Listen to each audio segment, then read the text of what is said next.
But at this time, we're going to look at some of the stories that we have today. Now, green or sustainability-linked facilities comprised about 8% of Stanbic Bank Group's lending portfolio as at the end of 2023, with plans to expand the same in 2024 through enterprise growth, financial inclusion, climate resilience, and as well as infrastructure development. Now, similarly, Stanbic directed over 100 billion Kenya shillings to MSMEs, trade and sustainability-driven projects in Kenya and South Sudan as per the 2024 Sustainability Report 2023. A pilot who was retrenched by Kenya Airways decided to reinvent himself, started a briquette manufacturing at the coast. He was from Mombasa, currently employing over 30 staff.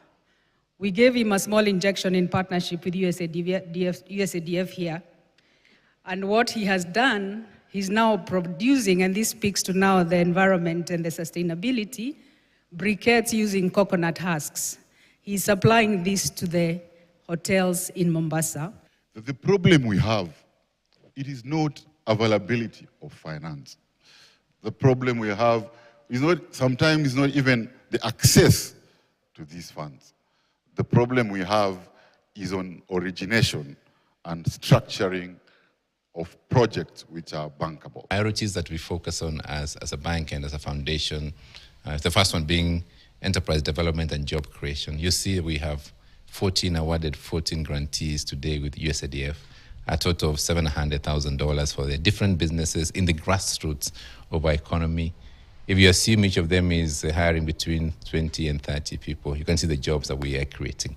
And then we also do a lot of work on trade. In more than 90 billion shillings of facilities have been disbursed in that segment. And then the second item we look at is how do we progress on infrastructure and just energy transition. So greening, as you're aware, Kenya is definitely one of the countries which is very much green on energy. And last year we spent more than $122 million in supporting those businesses to grow on solar, on wind, or renewable that we have. On financial inclusion, which is important to bring in micro enterprises, smaller businesses as well. You've seen that we also do financial literacy training. We call it Financial Fitness Academy. More than 20,000 of smaller businesses and individuals have been trained to be able to build their business. And then lastly, on climate resilience, we've been very much focused on screening all our facilities that we have in our markets and building on that strength to be able to not just support financing, but also enable and screen and also train our teams. We train more than 600 of our teams on ESG's capabilities over the year. And now, Standard Chartered Bank grew its total sustainability finance assets to 3 billion Kenya shillings.